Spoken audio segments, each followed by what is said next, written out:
Fala pessoal, estou em mais um podcast Demian Maia, aqui, muito especial esse, com um amigo pessoal e né, não dispensa apresentações, mas eu vou ter que fazer uma apresentação aqui básica de quem é. Acho que todo mundo conhece, tanto no meio do jiu-jitsu e no meio da gastronomia nem se fala. Ele é nosso chefe de cozinha número 1. Ele foi eleito, o restaurante Dom, que é o restaurante dele, alguns anos atrás, como número 4 do mundo e figura há muitos anos entre os 50 melhores restaurantes do mundo. E é um restaurante que tem estrela Michelin também. E ele, acho que um título mais legal ainda, teve um ano que ele foi eleito pelos outros chefes, pelos colegas de trabalho, que eu sempre falo que isso é o mais legal do que os fãs, seus colegas de trabalho te reconhecerem. E os colegas dele de trabalho elegeram ele o chefe número 1 do mundo. E também é faixa preta de jiu-jitsu lá na academia, Alex Atala. Grande Demian, grande sensei. Valeu, Alex. Obrigado por estar comigo. Você sabe que eu estou começando isso aí. Isso foi uma coisa que a gente conversou. Você até me incentivou a fazer lá atrás. E eu estou fazendo um podcast, na verdade, uma entrevista, um podcast. Vai estar no YouTube, vai estar no meu canal. Quem estiver até acompanhando, assinem aí agora, porque vão ter várias. Já gravei algumas. E aí falei, vou fazer primeiro com os caras que eu tenho intimidade, com meus amigos, mas a ideia dessas entrevistas é tentar pegar a gente, pelo menos no começo, de fora do meio da luta. Porque eu acho que a gente pode trazer um monte de coisa interessante para o pessoal da luta. E são pessoas que, em geral, têm alguma relação com a luta. Não todos, mas assim, a maioria que eu estou pegando tem alguma relação com a luta. E aí eu separei aqui, estava preparando para entrevistar o Alex, que a gente, como tem uma amizade, já conversa bastante, já tem um monte de assunto que falou. Eu falei, vou tentar fazer um negócio um pouco diferente. E aí eu fui assistir uma entrevista, Alex, sua, no Roda Viva, que eu tinha visto antes de conhecer, logo que eu te conheci, eu tinha assistido. E aí fui correr atrás lá, porque em 1 hora e pouco de entrevista tem muitas pérolas ali que dá para explorar, né? E aí eu queria começar com isso. Na verdade, uma das coisas que você falou lá é muito legal. Vou falar uma frase e pedir para você comentar, que é sobre a diferença. E essa frase eu acho que tem muito a ver com a nossa situação agora, exatamente nesse momento de pandemia, que é a diferença entre ser um bom profissional ou não, é conseguir passar pelas fases ruins. E Exato. acho que essa frase agora é perfeita para esse momento, né? Demian, isso, na verdade, eu tenho um cara que eu tenho um alto respeito, é quase um mentor para mim. Eu, num desespero, passando uma fase difícil, tinha recém-aberto o Dalvidito, gastei muito mais do que podia, tomei uma crítica ruim logo de cara, dei uma derrapada assim na vida. E fui me aconselhar com esse amigo, com esse mentor, esperando uma palavra de acalento, uma palavra de suporte, uma palavra de carinho, de encorajamento. E ele olhou para minha cara e falou assim: Alex, vai para a briga, bicho. Ele falou, não tem. Ele falou, a diferença do cara bom e do cara ruim é que só o cara bom passa pela fase ruim. O cara ruim vai ficar lá naquela fase ruim pro resto da vida. Vencer esses obstáculos é a maior prova. Cara, aquilo foi, em primeiro momento, um soco no estômago, em segundo momento, aquela condição de sobreviver. Esses dias eu estava falando um pouquinho de luta, eu estava lendo uma matéria do Rickson, falando da luta dele com o Rei Zulu, e que ele quase desistiu e o Hélio empurrou ele para frente e ele foi lá e terminou a luta melhor do que ele estava no começo da luta. Quer dizer, eu vejo conexões nesses momentos. Tem hora que você quase desiste, mas a impossibilidade de desistir, de jogar a toalha, te faz suportar o que parecia insuportável. E aí sim o grande aprendizado é o que te revigora, é o que te faz forte, é o que vai te tirar daquela situação ruim. Jogar a toalha é sempre uma opção, mas ela deve ser sempre a última. Assim, eu ainda quero acreditar que tem que parar de se esforçar, de lutar, de brigar, de acreditar. A hora que o coração parar de bater mesmo. Assim, acho que tem uma... Todo mundo passa por um momento ruim. Todo mundo. Não pode desistir. Com certeza, é muito fácil às vezes a gente falar depois e no momento é difícil, mas todo mundo sabe que a gente cresce com situações de estresse, a gente passa por situações de estresse. Quem não passa por dificuldade na vida não cresce e acho que é uma maldição na hora, mas depois é uma bênção, né? Não, então, eu acho que, porra, acho que eu posso olhar para trás e dizer assim, eu fiz grandes coisas, eu ganhei grandes prêmios, praticamente eu ganhei tudo que eu queria ganhar. O único prêmio que eu não tem 2 prêmios que eu não ganhei, que um eu posso ganhar ainda, que é a terceira estrela Michelin, um que eu não vou ganhar mais, que é o melhor chefe do mundo pela crítica. Isso é um preço que eu vou pagar, porque eu sou bocudo, eu brigo mesmo. Mas você ganhou dos seos colegas, que eu acho que é Eu o ganhei dos meus mais... colegas, então para mim esse já foi mais que o suficiente. Isso aí me encoraja o suficiente a peitar umas brigas que talvez eu não devesse peitar, mas peitei. Enfim, esse segundo prêmio eu não vou ganhar, mas eu acho que os grandes amadurecimentos, as grandes retomadas, os grandes viradas de página na minha vida vieram não dessas glórias, mas sim dos momentos difíceis que eu tive.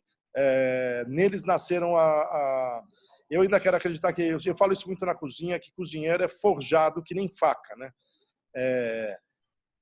Água fria, fogo quente, porrada, bicho, martelando.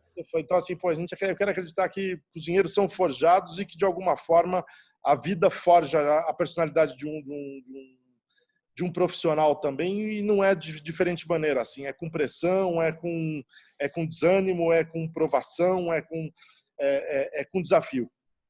Com certeza. Eu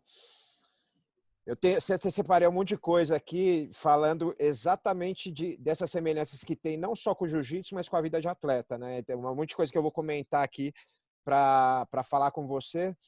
E aí, antes disso, eu só queria mais uma frase que eu achei legal lá, que você falou, que para mim é muito interessante, e eu vim aprender isso com o tempo, que o caro não é pagar, o caro é não receber, né? Exatamente.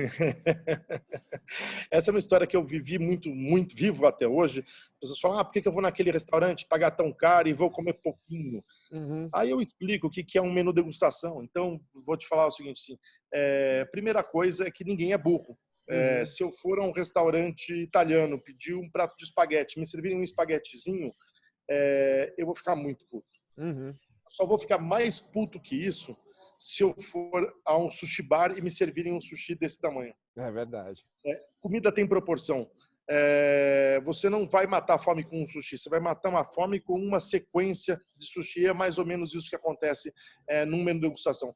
Normalmente, o caro é quando você se frustra pelo que você esperava.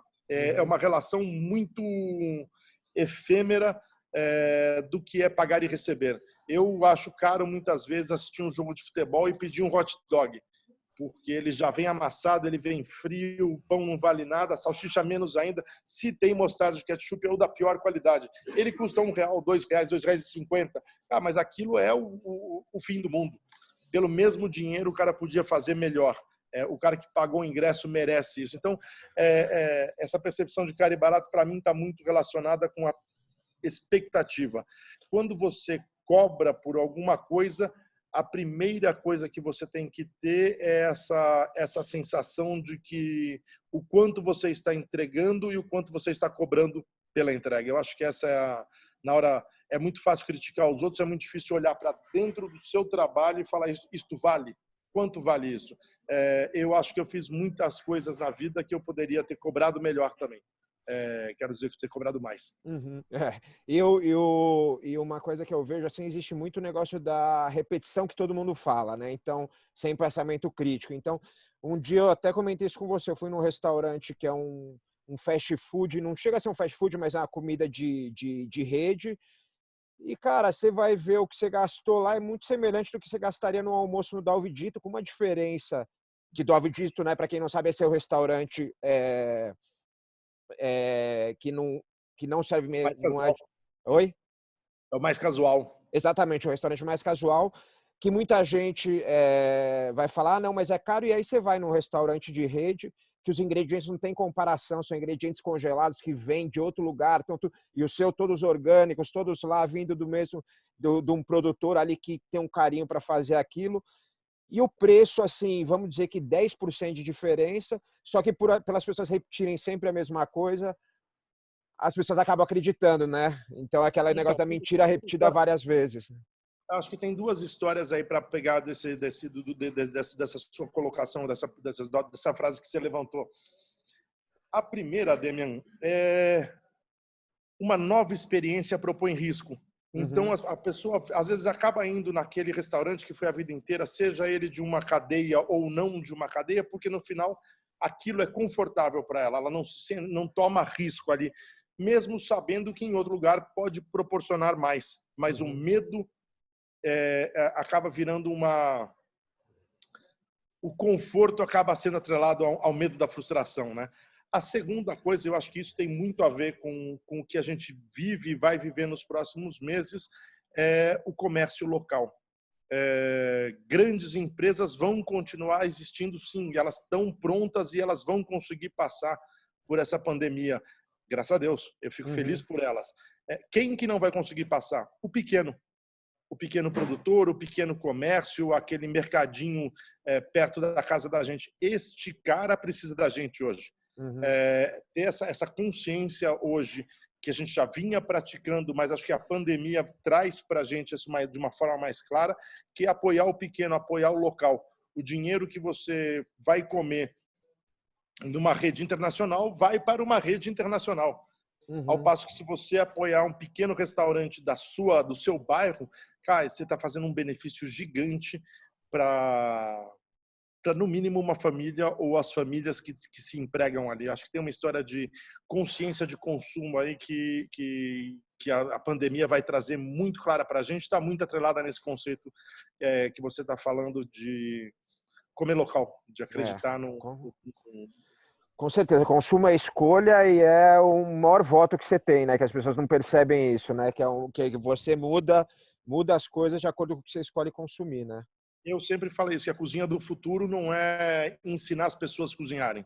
Talvez seja conscientizar as pessoas do que é o ato de cozinhar. Que é comprar, que é servir. Se não tá bom para você comer, não sirva para ninguém. Se não tá, se aquele produto vem de uma cadeia duvidosa, com trabalho infantil ou com desmatamento, ou com... Cara, fala não. A cozinha do futuro é o indivíduo, é a atitude de um indivíduo em favor do coletivo. Se você disser, eu não compro um produto que não venha de uma cadeia limpa, as grandes empresas já estão mudando, elas já esboçam a vontade, pelo menos, de melhorar, de trazer cadeias mais limpas, mais justas do alimento, principalmente, para o mercado. Então, acho que a gente tem que, sim, exigir essas qualidades na hora da compra. Esse acho que até o papel da mídia. Eu sou formado em jornalismo e a mídia tem que fazer isso de forma séria, né? Não é sensacionalista, porque ninguém em sã consciência vai comprar um produto de uma empresa que tem trabalho escravo, ou que é uma empresa que tem uma diretoria racista, esse tipo de coisa. Mas a gente tem que acho que com essa pandemia, é o que você falou, pesquisar um pouco mais isso e um pouco mais a fundo para entender, porque às vezes não está ali tão claro o que cada empresa tem de responsabilidade, né?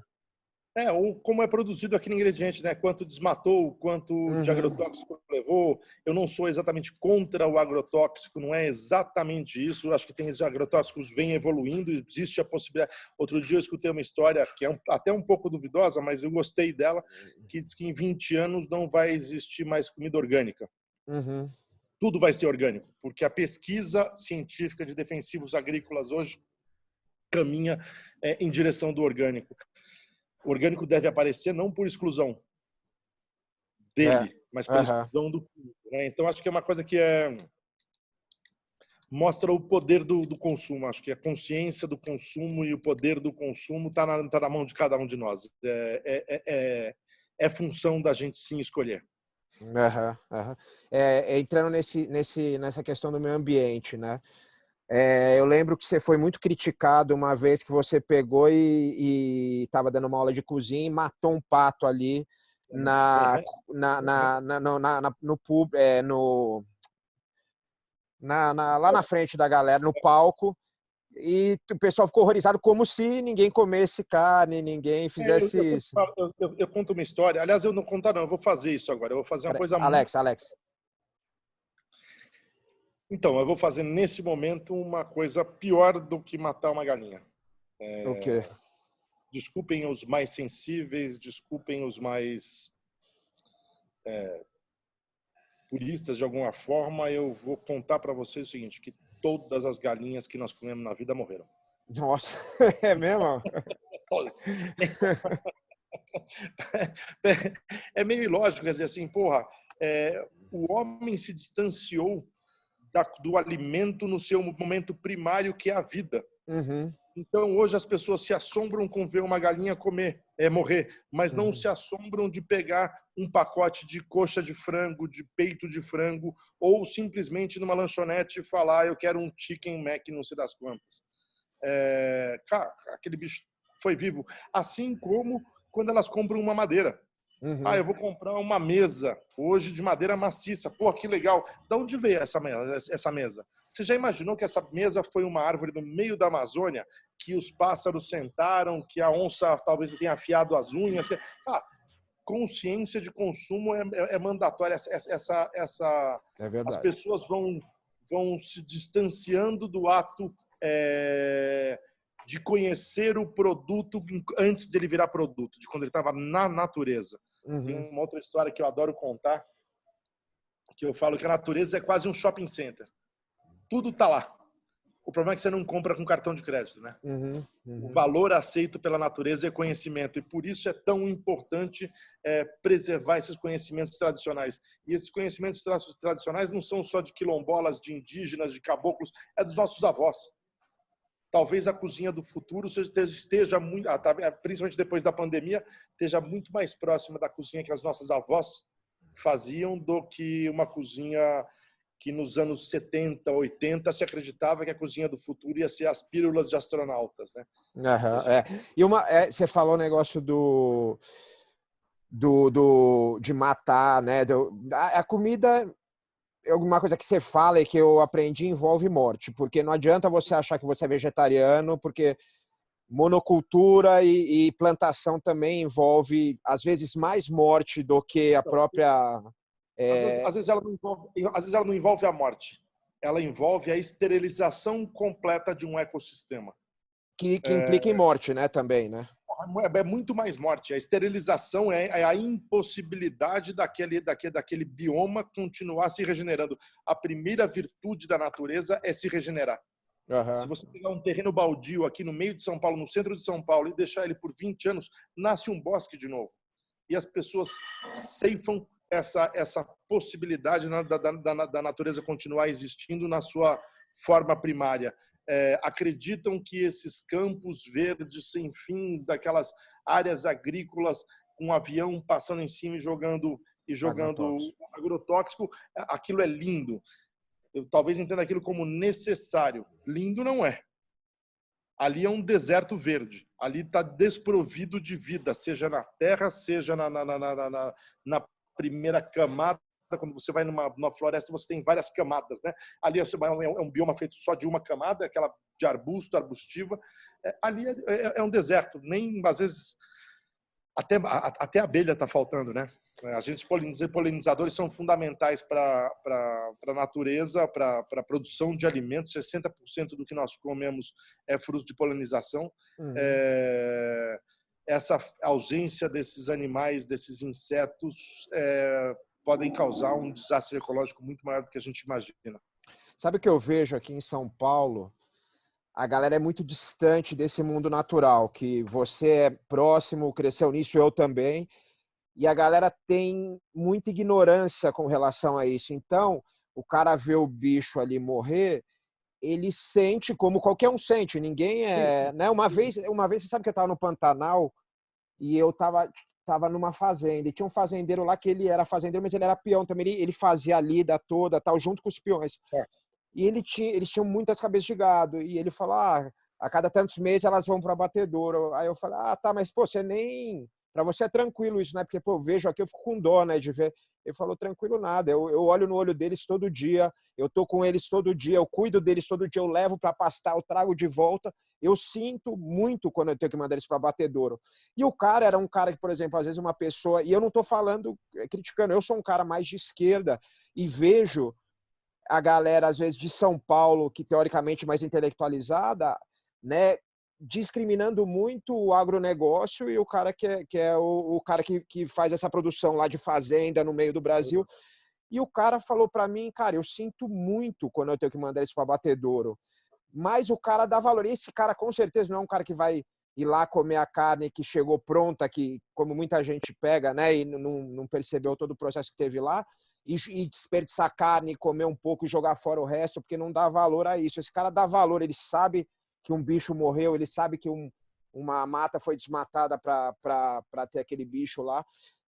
Às vezes a pessoa que se acha, que ela acha mais inteligente ou menos ignorante na cidade, ela é muito mais ignorante do que o cara que está lá, né?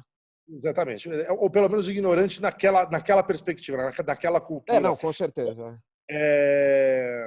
Eu, nessas andanças pelo Brasil todo, pela Amazônia, pelo Pantanal, pelos biomas brasileiros, eu sempre gostei muito de andar e viajar e me embrenhar nessas coisas. Eu fui parar em lugares mágicos e fui parar em lugares talvez sofríveis e execráveis. Fui em garimpos, fui em falsos manejos de floresta, né? O cara diz que está tirando madeira legalizada, mas para cada caminhão de madeira legalizada sai 6 caminhões de nota fiscal falsa, ou seja, ele tira uma licença legalizada e desmata 6 vezes. Brasil, né? Brasil. O que eu aprendi nessas andanças, Demian, é que muitas vezes aquele garimpeiro, aquele madeireiro, ele não é do mal. Na verdade, muitas vezes é uma condição da vida dele andar ali e serrar árvore. Ele não tem outra opção, a falta de opção. Essa é uma coisa. A gente teve no comecinho do Atai, eu fiz projetos dentro de presídios, masculinos e femininos. É muito polêmico, é muito difícil. Eu acho bem difícil o tema, tanto é que a gente se afastou da história. Agora, tem uma coisa que é real e que a gente tem que falar assim, a melhor maneira de abaixar a criminalidade, já que ela vai existir sempre, a gente vai ter que a criminalidade existe desde que o mundo é mundo, é dar opção real de reintegração social para seja ele um madeireiro, seja ele um garimpeiro, seja ele um ex-presidiário. Um palmiteiro. Não adianta jogar esse cara no mercado de novo, soltar na cidade. Prende ele tanto tempo e depois solta. Cara, enquanto esse cara não tiver estudo, enquanto esse cara não tiver uma condição de empreender ou de se empregar real, ele não vai se recuperar nunca. Então, a gente também tem que entender que muitas vezes é horrível falar isso, mas parte dessas coisas feias que acontecem no mundo também é culpa nossa. Indireta, mas é culpa nossa. Com certeza. Até você vê, por exemplo, um palmiteiro. O cara, ele faz por necessidade, o cara que corta palmito na Mata Atlântica, e outra, ele nem entende, porque o cara não teve um nível de instrução, ele entra numa Mata Atlântica, né, e vê aquela quantidade de palmito, o cara não consegue imaginar como ele vai estar fazendo mal para aquilo. Não, ele acha que o palmito continua crescendo, ele só esquece da cadeia de interdependência, né? As pessoas gostam muito de falar de sustentabilidade e eu sempre prefiro falar de interdependência. Esse cara, quando ele corta o palmito na Mata Atlântica, é um palmito que cresceu selvagem, que não foi manejado, que ele está extraindo da natureza, é uma árvore fundamental para os ciclos de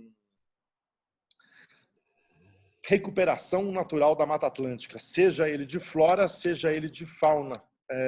Então, entender que existe uma cadeia de interdependência, que cortar aquele palmito, tem a jacutinga que vai sofrer, o tucano que vai sofrer, vai ter a paca que vai sofrer, vai ter o bichinho que vai sofrer, vão ter as outras árvores, os outros arbustos, ou as colonizadoras, as ervas colonizadoras que vão entrar logo na sequência.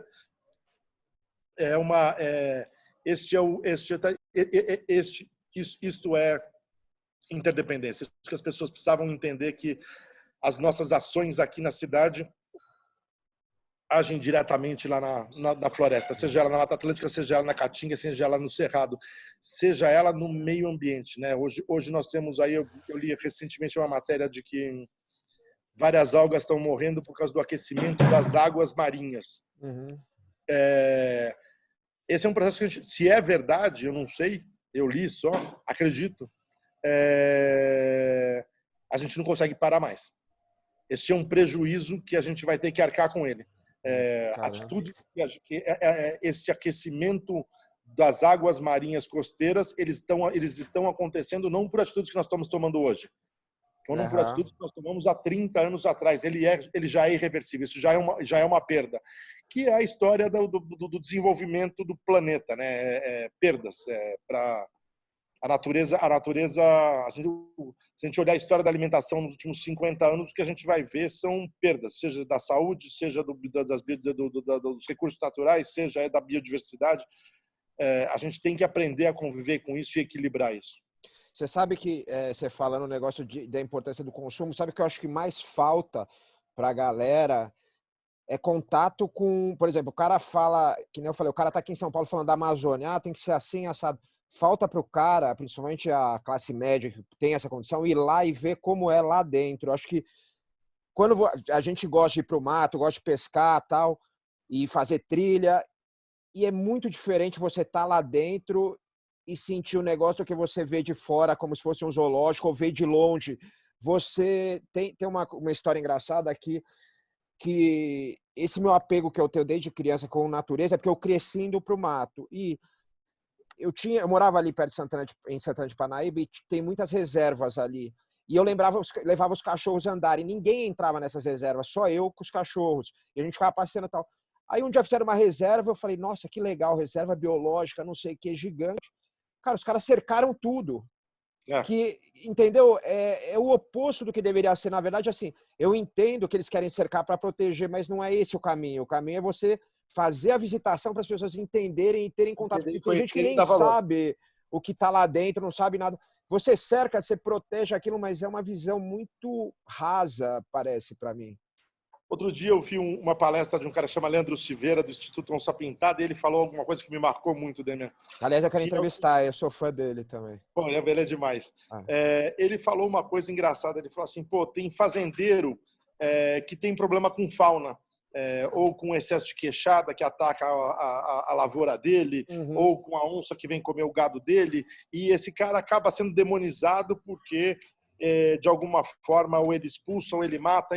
E aí você tem aquele outro fazendeiro que nunca teve problema com fauna. E aí parece que o cara que nunca teve problema com fauna é o cara legal e o cara que tem problema com fauna é o cara ruim. Quando, na verdade, é exatamente o contrário. O cara que não tem problema com fauna é porque ele desmatou tudo. Tudo, não exatamente. Não vai fauna lá, exato. E o cara que cumpriu o Código Florestal brasileiro, que é um bom código de florestal, quando cumprido, se ele implementou aquilo de toda forma, ele sim vai ter problema com fauna.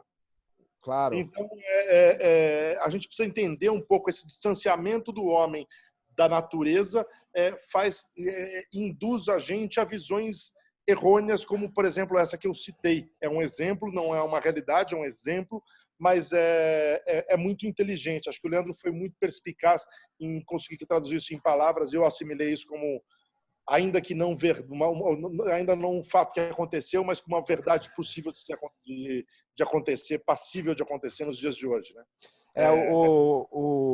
Desculpa te interromper, mas o que eu vejo, o que você falou é muito fácil a gente cair no erro se você não tem contato. Então, tem que ter esse pensamento crítico. Eu estava conversando uma vez com o Pets, não sei se você lembra do Pets, ele ia treinar lá, e ele gosta de caçar lá nos Estados Unidos, ele tem a licença, tudo. E aí, pô, eu sempre gostei de bicho, falei, pô, mas você vai caçar o bicho, vai matar, não sei o que, você não está sendo, né, predador para a natureza. Aí ele me explicou toda a cadeia, ainda mais nos Estados Unidos, como funciona toda a cadeia de factory farming, né, de você é muito mais... se ele vai caçar um alce, por exemplo, ele tem carne ali de um bicho que é feito uma pesquisa, é feito um levantamento, ou seja... Aquele bicho não é que você vai caçar qualquer um, você tem direito a pegar um no ano, sei lá. para ele não se reproduzir muito. Outra coisa, esse dinheiro todo de licença que é pago vai para o meio ambiente, então os pescadores e os caçadores são os que mais sustentam o meio ambiente. Você está deixando de pegar esse factory farm, você está ajudando no controle populacional, porque às vezes aquele bicho não tem o predador suficiente. Então as respostas não são tão simples. Às vezes, uma vez eu vi o Joe Rogan falar que tem uma ilha no Havaí que foi introduzido, como aqui a gente tem o problema do javali, é um tipo de um cervo, Axis deer, e que ele e é totalmente liberado a caça lá dele.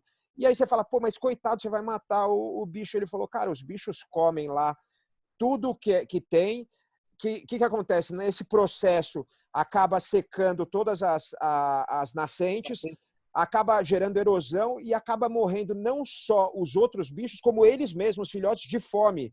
E uma coisa que as pessoas não vejam é que esse bicho ou peixe, se for feito de uma forma controlada, ele vai morrer na natureza, ele não vai viver para sempre. Então, assim, as perguntas e as respostas não são tão simples, são bem complexas. Trazendo isso para o Brasil e para uma realidade presente, Demian, é o seguinte: hoje, dentro do que eu falei para o Código Florestal brasileiro, é um bom Código Florestal, o cara, conforme a região, tem que proteger de 20% a 80% da área que ele possui. Uhum. Essa área é improdutiva, ele paga imposto sobre ela e não tem direito ao uso. Então, o cara odeia. Lógico. A obrigação de preservar a natureza. Para ele é custoso, é oneroso e não tem, ao passo que se ele tivesse algum tipo de turismo. Então a gente tem algumas possibilidades que são legais, por exemplo, aqueles bird watch. Uhum. Os caras que pagam uma grana para ver os pássaros daquela região. No Pantanal tem muito isso, né? Tem o pessoal que pesquisa orquídea ou que pesquisa réptil também faz as suas explorações. Então, você poder regulamentar essas áreas para visitação, eu não vou nem falar de caça e pesca ou manejo de flora, que é corte de madeira seletivo, porque, como eu já apontei anterior, existe uma criminalidade nisso, infelizmente. Pessoas não fazem se dizem protetoras da natureza, se dizem manejo de fauna, mas tudo isso é acobertar o desmatamento legal. Uhum. Mas o fato é que o recurso natural de uma área protegida de propriedade privada, hoje ela representa muito custo e o cara não gosta dela. O cara, salvo exceções, as pessoas pagam imposto com isso, com raiva, porque é área que poderia se tornar um income, uma fonte de renda para ele, para o dono da terra, ou para a população que vive na região, e hoje está inviabilizado. E tem várias opções. Acho que o Código Florestal brasileiro é bom, a gente precisa só implementar essa possibilidade do uso da fauna e da flora aí para a gente ter mais áreas preservadas e principalmente criar os corredores de fauna, né? Essa é uma outra. Nós temos populações de onça hoje. Hoje não falta número, não falta indivíduos de onça. O que falta são áreas para elas viverem. Então a gente tem populações aí que estão condenadas, não condenadas por caça, não condenadas por nada, estão condenadas por consanguinidade. Elas estão, a onça da Mata Atlântica é este caso. Tem poucos indivíduos, não são muitos indivíduos, mas elas estão condenadas no médio prazo elas vão desaparecer por consanguinidade, por falta de renovação genética, né? E aí o homem tem que fazer a introdução de novas onças, mas você trouxer uma onça do Pantanal para a Mata Atlântica, ela não aprende a viver na Mata Atlântica. Ela vai embora da Mata Atlântica, ainda tem mais essa. Mas é fascinante conhecer um pouquinho da biologia, não só da fauna, mas da flora, é muito fascinante. É parte das coisas que a cozinha me trouxe, né? Eu, através do ato de cozinhar, precisei conhecer melhor o ingrediente. Para conhecer melhor o ingrediente, eu tive que conhecer primeiro o produtor e depois da onde ela é produzida. Isso foi abrindo um leque na minha vida. Eu já tinha bastante do histórico na minha vida, como você, de gostar de viajar, de poder ter a oportunidade de crescer numa família que sempre apreciou isso. Mas a partir do momento que eu fui conhecendo o palmito, seja ele o pupunha, seja ele o jussara, conhecendo as ervas da Amazônia, os aromáticos da Amazônia, as frutas do Brasil, eu fui entendendo outras camadas, outras relações aí que são incríveis por exemplo, o Cambuci, né? Uhum. Eu comecei no ano 2000, eu lancei meu primeiro livro e faço uma receita de cambuci. As pessoas falavam, uau, essa fruta da Amazônia. Eu falei, não, ela não Não é é da da Mata Amazônia. Atlântica, Nós temos um bairro aqui em São Paulo que que chama chama bairro do Cambuci. Então tem essa maluquice que as pessoas defendem a Mata Atlântica, mas ela é uma íntima desconhecida. Ela está ali do lado, e as pessoas sabem da Mata Atlântica quando elas descem a serra para ir para o mar.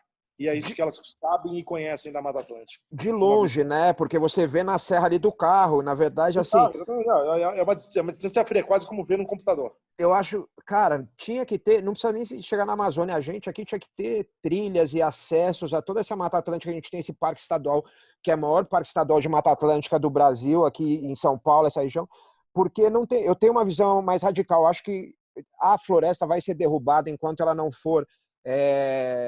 As pessoas têm que saber utilizar ela sustentavelmente. Existe uma discussão para isso? Se ela não gerar valor, ela não vai gerar renda.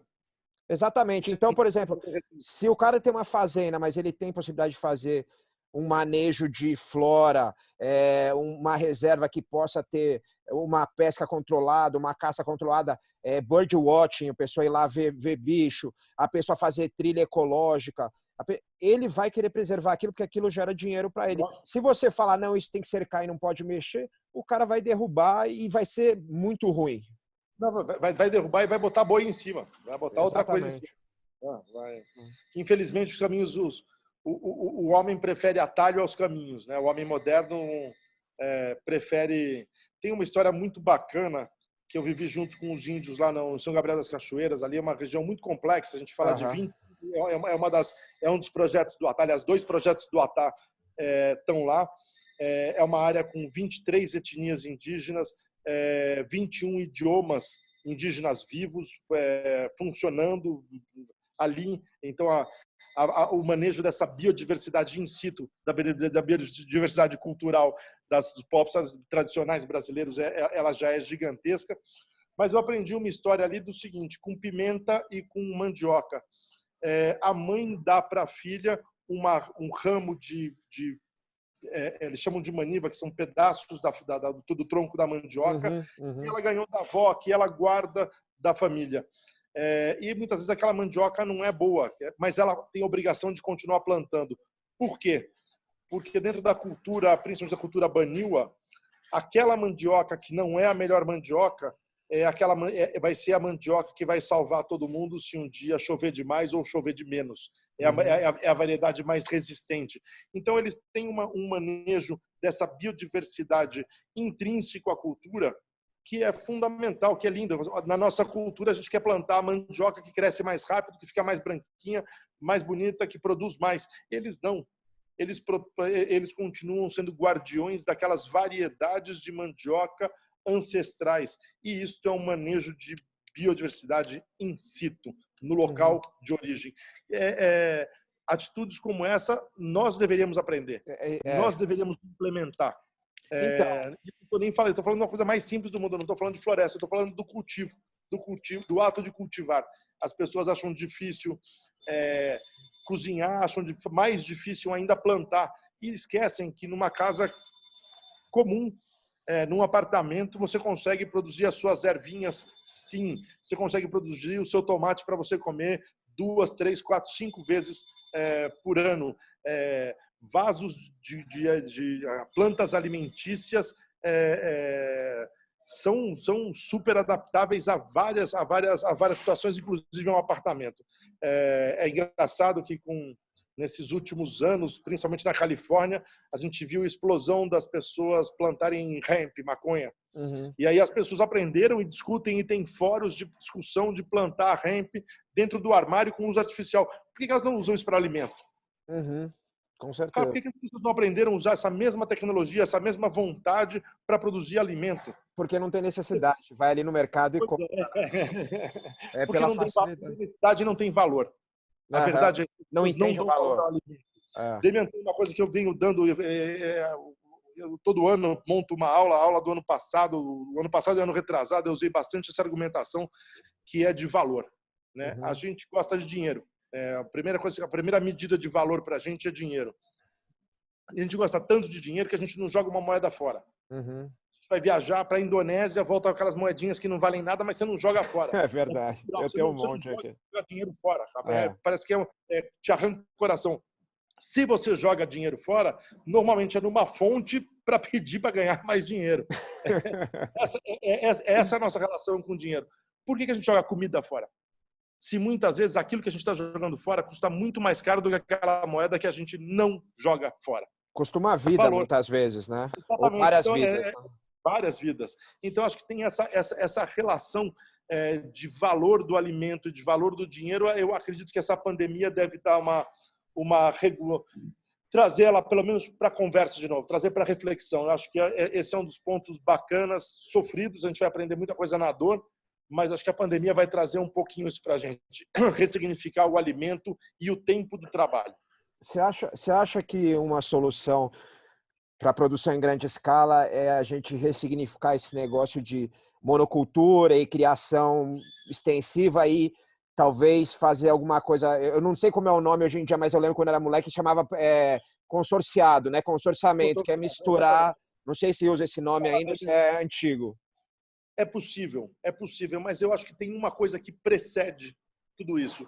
O Brasil, primeira coisa, eu vou cometer um exagero aqui, vou falar o seguinte: time que está ganhando não se mexe. Ok? Vou falar o seguinte: o agronegócio vai super bem, deixa ele indo bem. Vamos pensar na parte que não vai bem. O que não vai bem? O pequeno produtor rural. Esse é o cara que é oprimido hoje. No negócio de escala, o pequeno é expulso da própria terra. Como é que você pode ressignificar este cara, o trabalho desse cara e o valor desse cara? Vamos olhar para a Europa por um momento. Grandes queijos, grandes vinhos não são produzidos por grandes companhias. Muitas vezes são produtos de agricultura familiar. Só que este cara produz alta qualidade. O mercado reconhece a qualidade e remunera pela qualidade. Hoje, se eu tivesse que dar uma sugestão, se eu tivesse a possibilidade de dar uma sugestão de como rebalancear este agronegócio, esse negócio de larga escala que nós temos no Brasil, eu não mexeria nele, mas eu efetivamente ia criar apoio, subsídio e conscientização, não só do pequeno produtor, mas efetivamente do mercado consumidor. A gente ainda sofre do mal do cara, da dona de casa, chegar na frente de uma prateleira de azeite de oliva e aceitar pagar caro por um azeite português, por um azeite espanhol, que são ótimos, e não estou falando que eles não valem esse dinheiro, mas ela não quer pagar um valor semelhante por um azeite de oliva produzido aqui na Serra da Mantiqueira. Por que aceita pagar caro no importado e não aceita pagar caro no nacional, se o nível de qualidade do nacional, em algumas vezes, é até superior, não na origem, mas o que ele sofreu com a importação, com o transporte, com o maior armazenamento, aquele azeite estragou tanto, ele talvez fosse até melhor do que o azeite nacional na sua origem, mas hoje, na prateleira do mercado, eu tenho certeza que muito azeite nacional dá de 10 em azeite importado. E o brasileiro fala, não, se eu tiver que pagar mais caro, eu vou pagar no importado. Ou seja, este é a primeira conscientização que o Brasil devia dar. Vamos pagar caro pelo produto caipira, pelo produto da terra, pelo produto local. Esse cara merece esforço. Eu já falei isso hoje. As grandes companhias vão continuar existindo. O pequeno é que precisa de apoio. E apoiar esse cara é dar valor para ele. Na prateleira do supermercado tem sim que escolher o produtor local. Tem sim que pagar. Se tiver que pagar mais caro, eu não reclamo. Aliás, se eu não reclamo de pagar uma melhor gasolina para o meu carro, um melhor shampoo para o meu cabelo, eu nunca vou economizar com o que eu vou colocar dentro de mim, o que vai me fazer amanhã. É o que me faz ter 52 anos e continuar treinando. Com certeza. Do meu corpo. Com certeza, não, faz todo sentido. E mudando agora, você falou de continuar treinando, aí eu vou falar umas coisas aqui que eu separei aqui, falando da semelhança entre ser chefe e ser atleta. Sim. E eu lembro de uma frase que você falou também numa entrevista, que foi: escolher ser chefe, isso aí pode mudar o chefe por atleta, que é exatamente a mesma coisa. Escolher ser chefe implica em devoção e renúncias. Então, acho que é a principal semelhança, né? O nível de comprometimento que você tem que ter é um negócio bizarro e o mais engraçado é que muitas pessoas escolhem, ainda mais hoje, que é moda você ser chefe, não sei o quê. É. E hoje em dia, no caso dos atletas de luta, que o UFC virou um negócio gigantesco, por um suposto glamour da profissão. E não entendem que, cara, isso é só a pontinha do iceberg, que você vive ali durante meia hora, durante um ano, você vive isso algumas horas no ano. Não, eu acho que tem essas coisas que é bom. Você tem, sem dúvida, a comparação é perfeita. Eu sempre falo para o pessoal, porque assim o atleta sabe que ele tem que treinar. O atleta o cara, desde o momento que ele optou por ser atleta, ele sabe que ele vai ter que se esforçar muito no treino. O cozinheiro nem sempre. O cozinheiro quer ser chefe e esquece de ser cozinheiro. Eu brinco e falo que tem chefe que é mais cheio de chefe do que de cozinha. Mas tem atleta também, porque os caras... O problema não é quando o cara já é atleta, o cara chega lá na academia e fala, como é que eu faço para entrar no UFC? Como é que eu faço para fazer isso? Porque eu quero ser famoso, porque eu quero ganhar dinheiro. Tipo, você vê que o cara não tá entendendo onde ele tá se metendo, né? E deve acontecer isso na cozinha também, né? Não, acontece. Eu presenciei isso algumas vezes com você lá na academia, os caras chegando achando que vão ser estrelas do MMA em um treino com o Demian Maia, acharem que você vai descobrir esse cara lá e como se você tivesse esse poder ou essa fórmula, não que não tenha, mas que não, né, Não, depende da pessoa, né? Não, e da maneira com que você conduz a vida, você nunca deu falsa esperança para ninguém. Com certeza. Esse é um testemunho meu que eu posso falar do Demian Maia. Assim, você nunca criou expectativa num cara... O contrário. Porque... Sempre foi muito mais disciplinador do que sonhador. A profissão, cara... Mas vamos lá.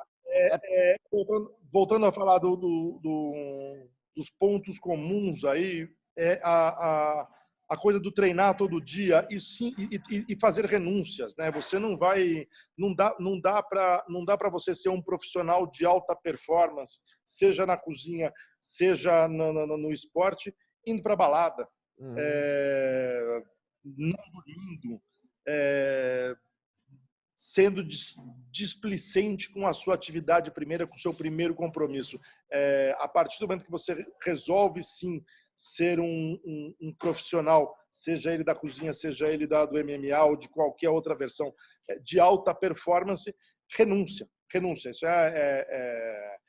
essa é a palavra de ordem. Você vai ter que deixar de fazer muita coisa legal, deixar viagens, deixar família, deixar final de semana, momentos de prazer para poder estar vivendo aquele sonho que é um dia ser campeão, seja da cozinha, seja do esporte.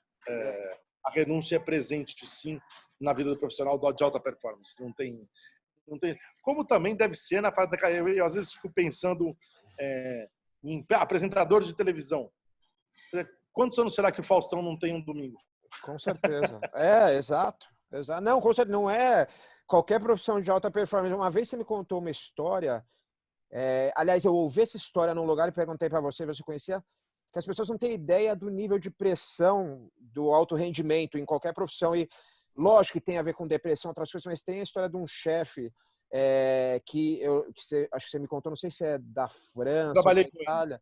França, chama Bernard Loiseau. Que ele perdeu uma estrela Michelin e se suicidou, né? Estrela Michelin é um dos maiores né, prêmios e títulos que você pode ter na cozinha, né? Então, isso aconteceu no final dos anos 90, começo dos anos 2000. Ele era um chefe. Na verdade, ele não chegou a perder a terceira estrela Michelin. O máximo que um chefe pode ter são 3 estrelas Michelin. Existem 2 guias na França que competem muito acirradamente. Esse guia Michelin, que é o mais famoso, tem um que é menos famoso, mas muito potente na França, que chama Gomiot. O Gomiot deu notas mais baixas para ele do que ele esperava, e ele acreditou, então, que aquele era o ano pior da vida dele, porque ele também perderia a terceira estrela Michelin. Ele era um cara emocionalmente já mais fragilizado, estava depressivo, estava com problemas de relacionamento, estava com problema de grana, pirou e deu um tiro na cabeça.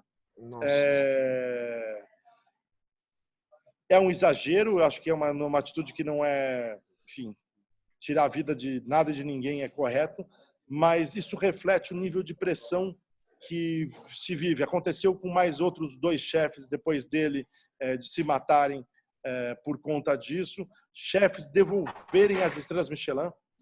Teve muito cara que renunciou, olhou e falou assim, não quero mais isso para mim, eu não sou feliz fazendo isso, essa pressão que vocês me põem me roubam a felicidade de cozinhar. E sim, isso é verdade. Dentro de um patamar aqui mais terreno, eu posso falar em primeira pessoa, essa história, de repente, um dia eu ser o quarto melhor do mundo. Teve ano que o mundo inteiro, fizeram matérias no mundo inteiro que, de repente, eu seria o número 1 e, na hora, me jogaram lá para o número 7. E os motivos, as motivações e como eu reagi, porque também tem isso, né, Demian? Não é só como as coisas acontecem, mas é como você reage a elas, surtem efeitos e é muita pressão, cara. É muito difícil. E tem outra coisa que é o ser chefe todo dia, né, cara? Eu muitas vezes dentro do tatame tô lá no meio do rola, tô no meio daquela resenha de final de treino e vem um cara trocar ideia comigo de receita, de não sei o quê, falar de negócio, vamos montar o negócio. Eu tenho um imóvel, eu quero montar um. Você fala, pô, bicho, aqui não, né? Não, cara, é coisa que é mais. Você não desliga. Isso você não desliga, né? Se você não pega e fala assim, agora eu sou o chefe ou agora eu sou lutador de MMA. Ele está o dia inteiro com você e o bom vem junto, mas o ruim é grande. Eu tenho uma outra coisa que eu sempre falo, que é a história da fama.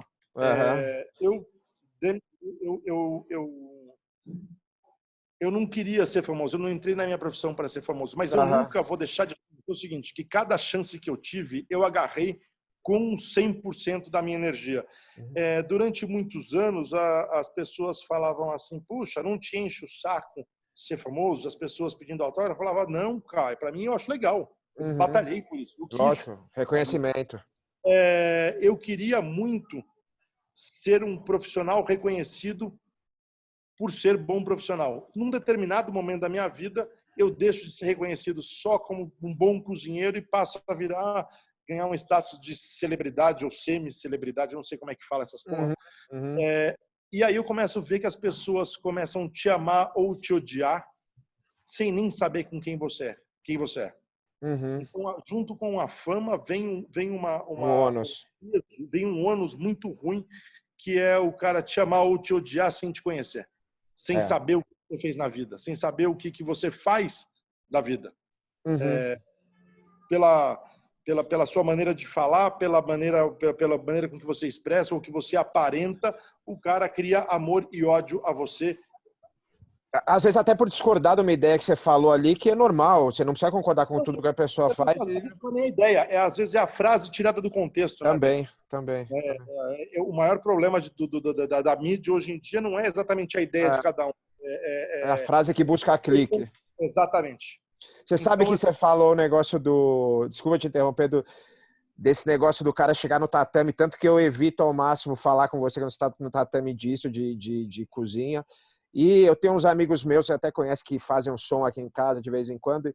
Cara, desde que eu, lá no começo, depois de um tempo que eu já era amigo deles, eles vinham falar de luta. Aí um dia eu chamei todo mundo e falei, chega aí, deixa eu falar com vocês um negócio. Eu já tenho intimidade com vocês o suficiente para falar, eu tô aqui, que eu gosto de fazer um som, vocês estão fazendo um som, por favor, não vamos falar de luta aqui, porque aqui é o momento que eu quero curtir outras coisas, eu não quero falar de luta, eu quero ir, falar com vocês de outras coisas. E é engraçado que quando eu era moleque, eu falava, nossa, meu sonho é ser lutador e viajar. Imagina, cara, eu lutar, eu viajar, eu conhecer o mundo, era duas coisas que eram o meu sonho. Hoje em dia eu faço tudo isso, mas eu sei que é demais, mas não é barato. É um preço que você paga e que parece que você não vai ter esse preço, você não percebe, né, que é a molecada aí, e depois você vê que o preço é alto. É alto. Então, é isso que eu ia falar. Eu também não reclamo das coisas boas que a vida trouxe para mim. Eu, ao contrário, me sinto abençoado. Mas, às vezes, eu fico com um pouco de quase pena do garoto que vem para mim trabalhar como cozinheiro com o sonho de ser um Alex Atala. Eu falo assim, bicho, antes de você querer ser que nem eu, vem trabalhar comigo, vem viver um pouquinho, vem conhecer essa realidade aqui para ver se é realmente isso. E recentemente, tive um amigo que queria muito, é chefe, trabalha com isso, tem mais de 20 anos de profissão. Ele quis muito ter um restaurante, ser um chefe conhecido, e a vida não trouxe isso para ele. O que implicaria dizer, num primeiro olhar, dizer esse cara é um frustrado. Deixa eu te falar, Damian, ele conseguiu um emprego como chefe de cozinha numa grande companhia e hoje ele tem a família, o negócio. Tá tudo...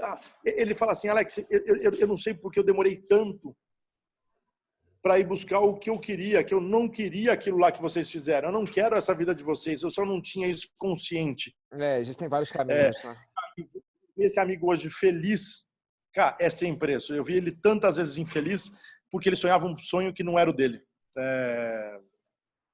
É muito louco essa história da vida. Legal. Você sabe que eu comecei a lembrar aqui, quando eu ia preparando essa entrevista, de umas histórias curiosas, engraçadas. Na verdade, é meio trágica, mas teve uma história interessante. Uma vez, você foi para a Austrália e acho que você estava fazendo pesca submarina e você me contou isso no tatame, né? Que começaram a vir em volta de você tá com outros brasileiros lá, uns caçõezinhos, né? Uns tubarõezinhos.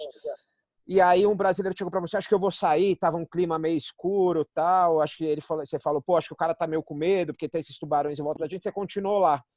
E aí você saiu e a hora que você saiu tinha uma gritaria na praia, né? Conta essa história porque depois eu vou contar o desdobramento dela.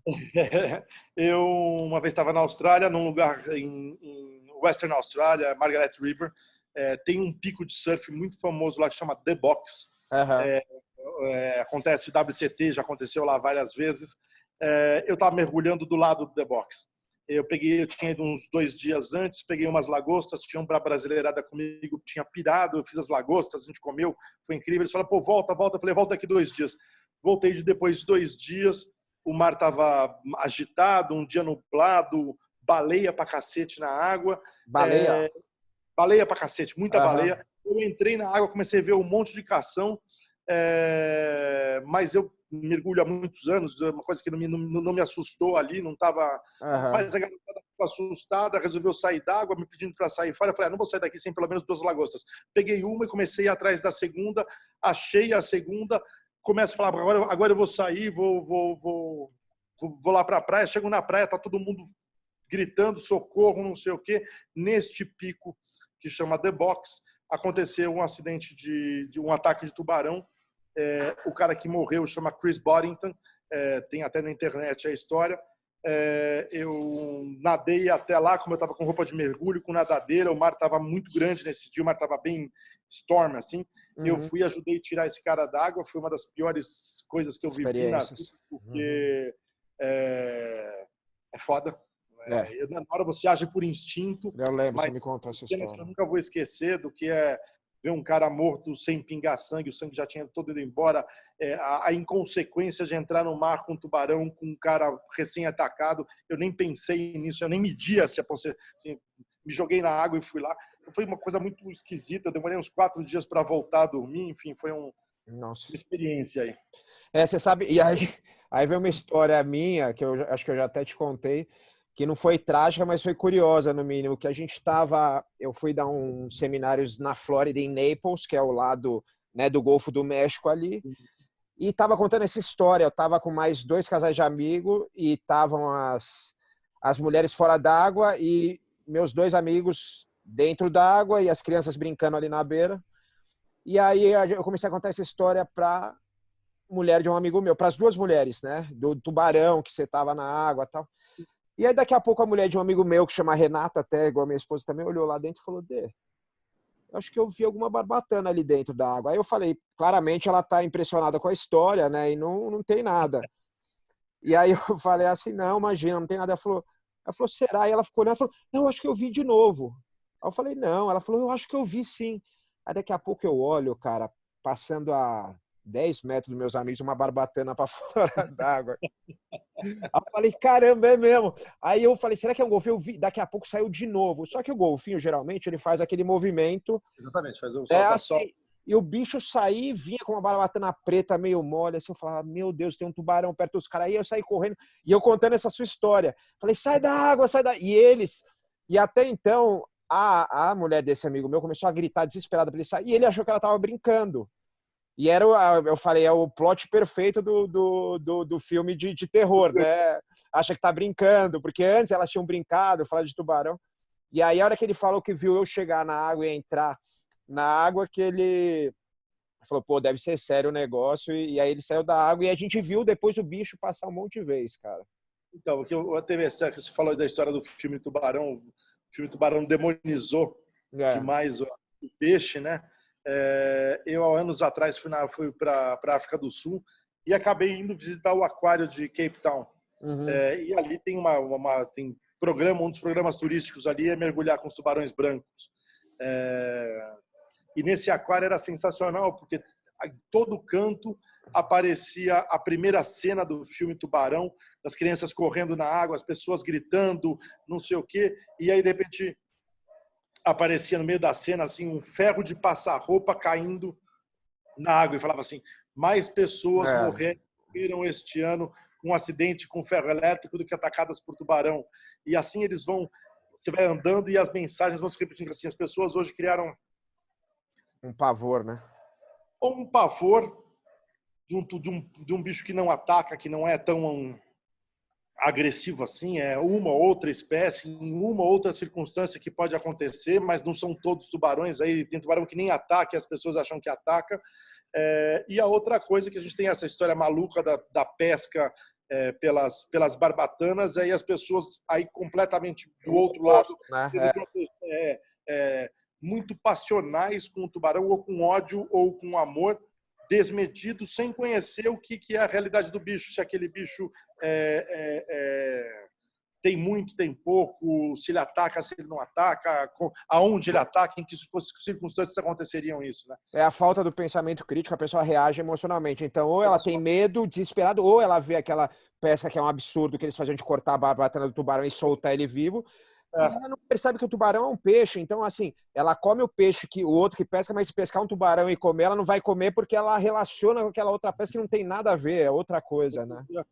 Outro dia eu postei uma foto, eu fui para o México, no Panamá, matei um atum enorme e postei no Instagram uma foto com eu pesquei esse atum.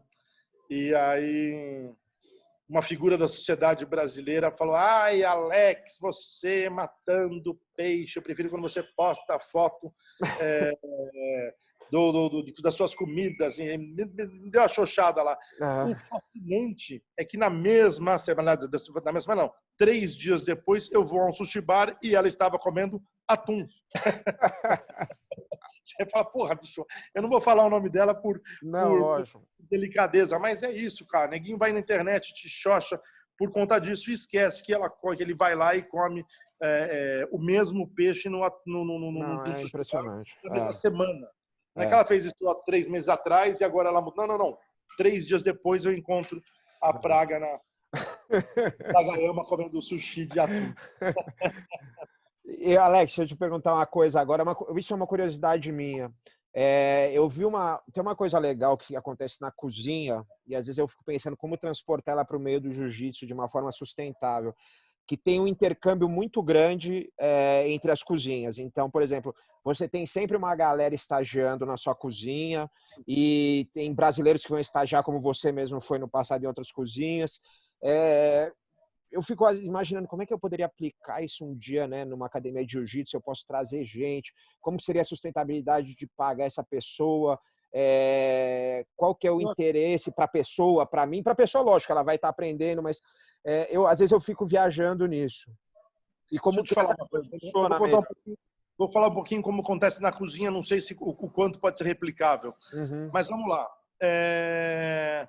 Quando você quer você quer melhorar profissionalmente, você vai fazer cursos. E esses cursos têm que ser pagos por você. Ninguém vai te dar uma bolsa de um curso.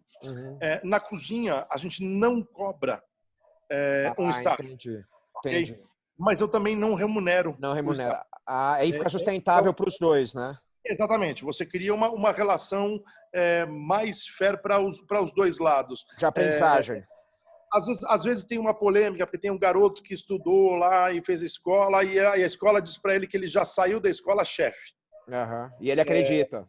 Exatamente. E ele acreditou, ele comprou aquilo, ele pagou por aquilo.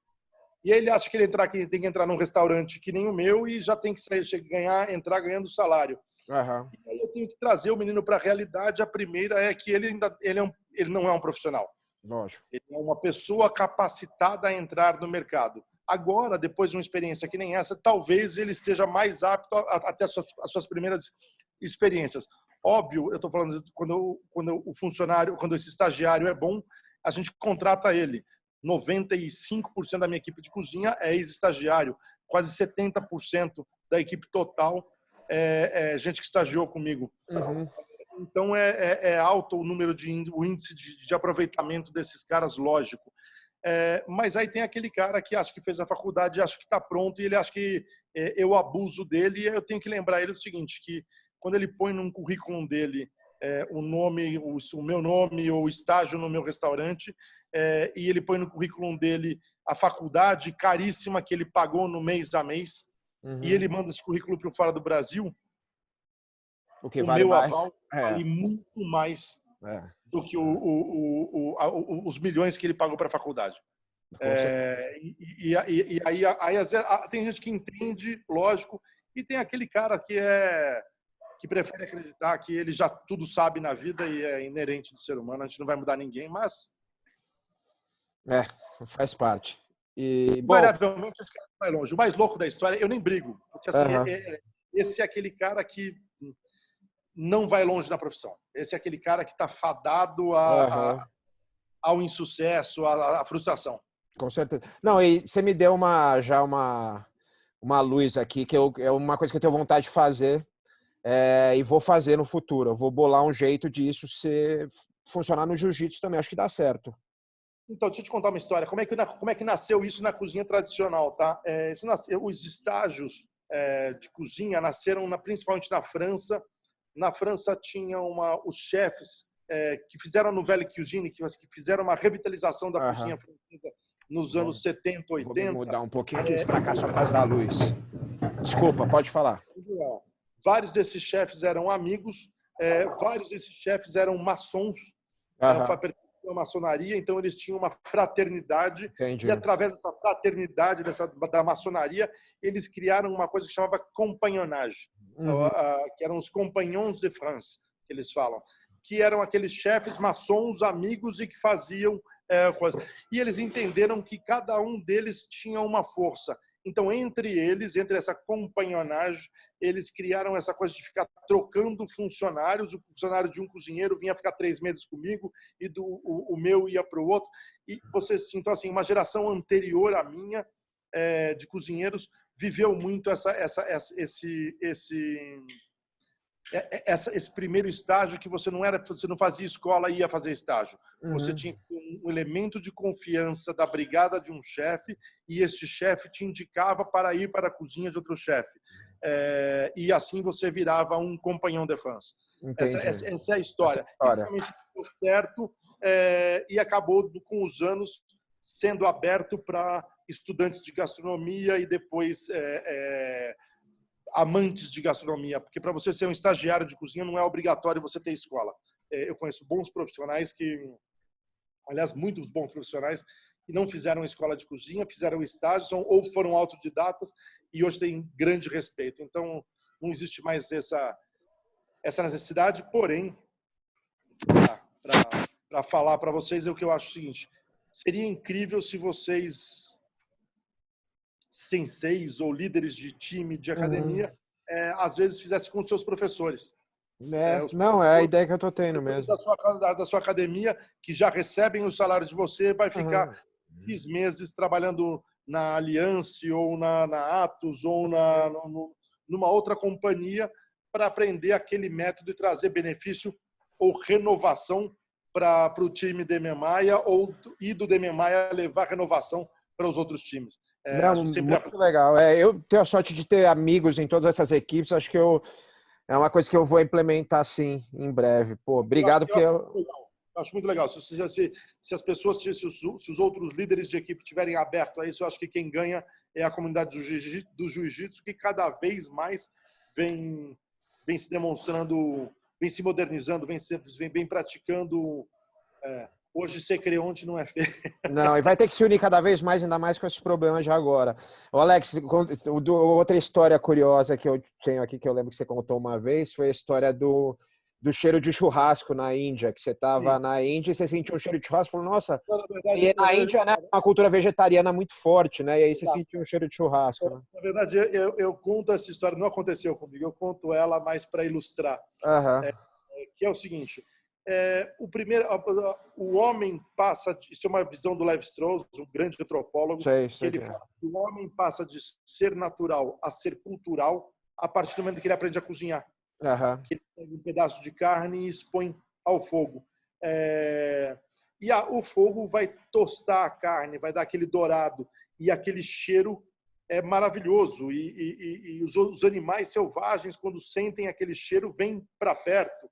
É um encantamento. E ele é tão importante para a cultura humana que a ciência explicou essa reação. Ela chama reação Maillard, o fenômeno Maillard, que é uma reação da proteína, da gordura e da temperatura gerada pelo fogo, que é o douradinho. É aquele, para falar em linhas simples, é quando você faz aquele bife douradinho, aquele churrasco douradinho. É aquele cheirinho de churrasco. E aí eu conto um pouquinho disso e peço para as pessoas fazerem comigo uma viagem mental. Saírem daquela sala de aula naquele momento, fecharem seus olhos e a gente vai fazer uma viagem para o Nepal. A gente vai ficar 15 dias nas montanhas, a gente vai ficar 15 dias meditando, a gente vai ficar 15 dias orando, a gente vai ficar 15 dias comendo vegetais e colocando corpo e alma em harmonia. E é natural que depois de um processo de gestão mais fácil, de meditação, você fique um pouco mais harmônico, o seu corpo e a sua alma entrem melhor em sintonia. E que você comece então a falar mais calmo, você comece a ganhar uma outra velocidade de vida. E agora que nós estamos equilibrados, nós vamos começar uma caminhada de volta para as nossas vidas normais. Uhum. E no caminho da saída da montanha, na descida da montanha, é o que você sente aquele cheirinho de churrasco. E o ser humano é permissivo. O ser humano é um cara que ele tem essa habilidade de sempre arrumar uma desculpinha para ele. Depois de 15 dias meditando, orando, comendo vegetais, a gente que adora churrasco, pô, vamos ali comer um churrasquinho, não vai matar ninguém, é fato, não vai matar ninguém. E a gente então começa a tomar um desvio e vai ali comer um churrasquinho. E quando a gente chega no que a gente pressupõe que é um churrasco, que é uma churrasqueira, o que está acontecendo ali, na verdade, é um fenômeno cultural típico nepalês, tibetano, que é a incineração de um cadáver. Cremação. Essa é a maneira bruta, dura, de mostrar para as pessoas que a reação Maillard é proteína, gordura e temperatura. Este cheiro de churrasco é fascinante. Isso pode acontecer, a interpretação cultural de um aroma, ela acontece de várias maneiras. Para dar um exemplo, eu tenho 2 filhos, eles adoram jogar futebol, chegam em casa suadão, chegam em casa, tiram o sapato, tiram a meia, puta chulé. É engraçado que o chulé deles cheira igual o queijo que eu trabalho na cozinha.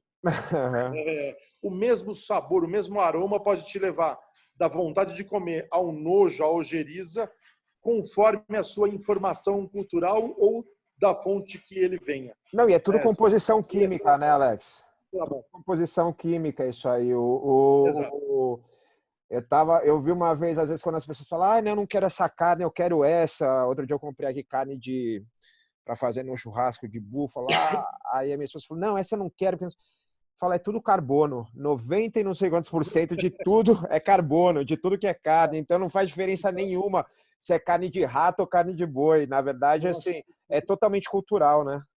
Eu acho divertido quando você vai, por exemplo, na churrascaria e as pessoas pedem picanha e elas jogam aquela gordurinha da picanha fora. Uhum. E aí vão num hambúrguer e falam, nossa, esse hambúrguer é demais, ele é super suculento. E esquece 30% da composição, na receita de fazer um hambúrguer, 30% daquele hambúrguer tem que ser gordura. É verdade. Elas não comem se elas veem a gordura, mas se elas não veem a gordura, elas comem, aquilo não faz mal nenhum. É verdade. Deixa eu falar uma E coisa aí agora. você vai caindo para as falácias da indústria da alimentação, né?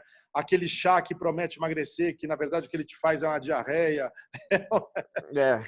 Não, aí se a gente, se for entrar nisso, é mais 2 horas, porque alimentação é uma coisa que eu gosto também, nutrição, até vou entrevistar um cara, né, que é especialista nisso, alguns, na verdade, que é uma paixão também. E aí, tem mais umas coisas que eu separei aqui, a gente falou da semelhança de atleta e chefe, e também a semelhança agora do jiu-jitsu brasileiro, do BJJ, que o pessoal chama, com a cozinha. E isso eu percebi isso lá desde o começo. Tem 2 histórias, uma 2 vezes com você, uma que eu fui na sua casa, você falou a primeira vez, você falou, vou fazer um almoço aqui. E aí eu fui e talvez esperava que fosse um almoço cheio de coisa, cheio de, né, de receitas e não sei. Chegou lá, você fez sardinha na brasa com sal. A coisa mais simples, só que uma delícia, mas de um jeito, num ponto que eu nunca tinha comido. Porque era simples, mas igualzinho o jiu-jitsu, não era fácil de fazer. E outra vez, a gente estava indo pescar, eu, você, um amigo nosso, Padilha, e numa trilha a gente levou um pedacinho de porco, né?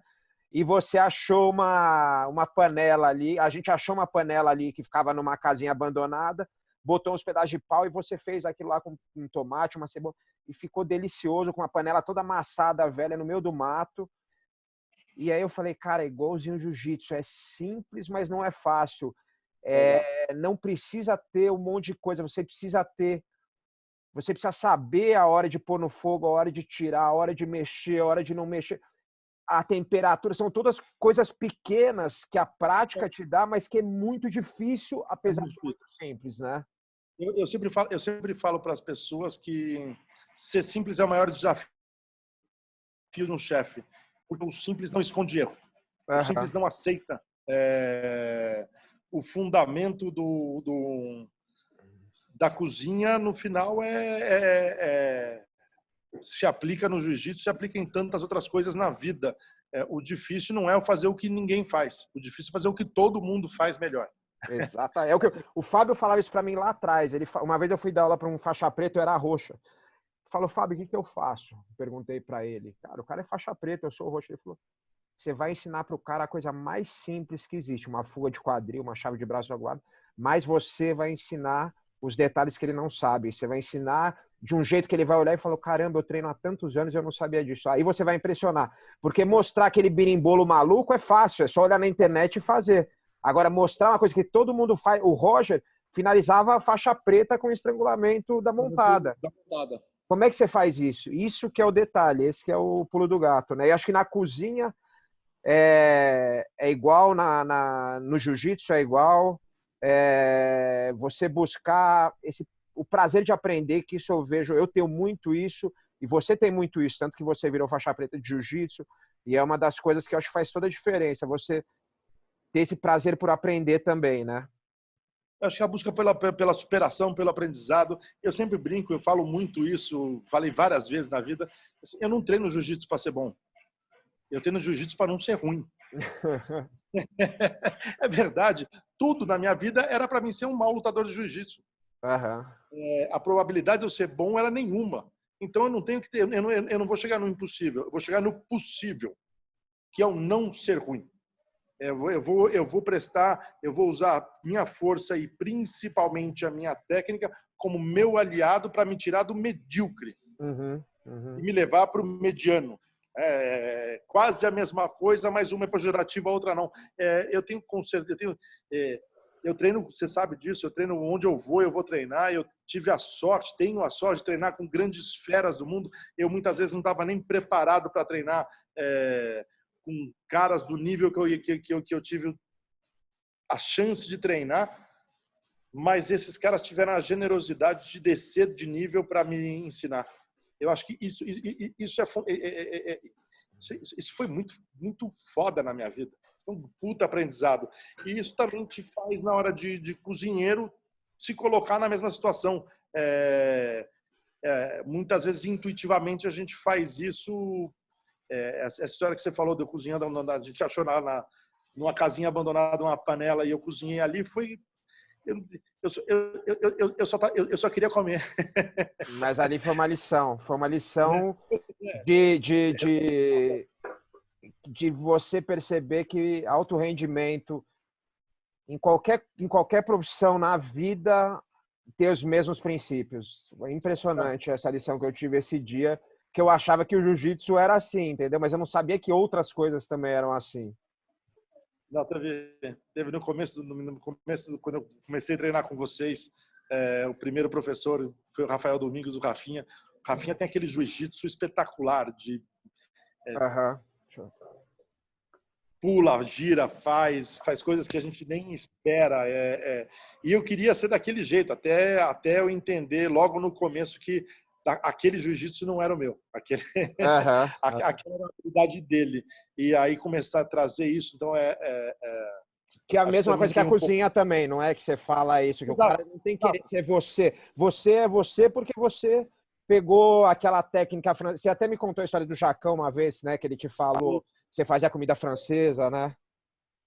O Jacão olhou para minha cara e falou assim: você nunca vai ser um bom cozinheiro que nem eu. Não faz comida francesa. Você sabe cozinhar, vai fazer vai fazer uma cozinha que você é capaz de fazer, vai fazer pela cozinha brasileira. A primeira coisa foi uma outra pancada na vida. Primeiro momento eu entendi aquilo como uma afronta e me tomei não de raiva porque ele é um amigo, mas de ego, de falar não vou levar para casa.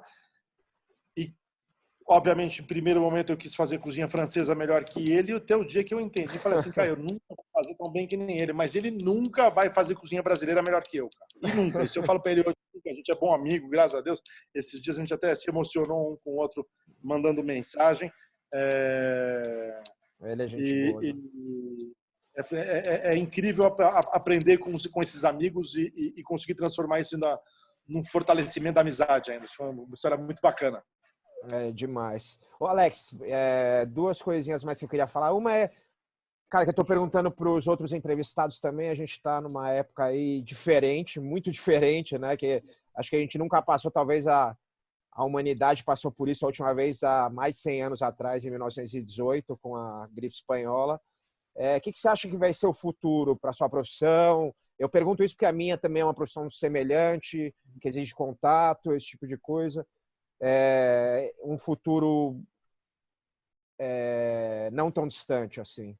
Então, eu acho que a primeira coisa que a gente tem que entender é o seguinte: você não fez uma academia ou virou um lutador de jiu-jitsu porque você queria ganhar dinheiro, você não fez um business. Você fez um sonho. Eu não fiz um restaurante para ganhar dinheiro.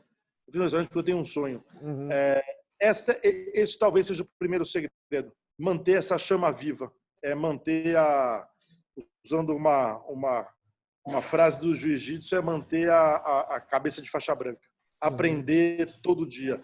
Nós vamos ter que nos reinventar, nós vamos ter que reaprender o que a gente fez na vida. Eu acredito que eu vou reabrir o Dom, eu estou no Dalvidito nesse momento, agora. Eu não vou fechar os restaurantes, eu acho que eu vou conseguir viver a essa pandemia, sobreviver a essa pandemia, mas eu tenho certeza absoluta que o Dom e o Dalva não serão mais iguais. Eles têm uma possibilidade de sobreviver, não porque o Alex Atala está aqui. Ele tem a possibilidade de viver porque eu tenho um time e esse time está com essa mentalidade de reaprender. Hoje, o Dalvidito está indo super direitinho com o delivery, a gente está fazendo delivery. Ele não paga a conta, ele não é o suficiente para gerar dinheiro para a gente cruzar essa pandemia.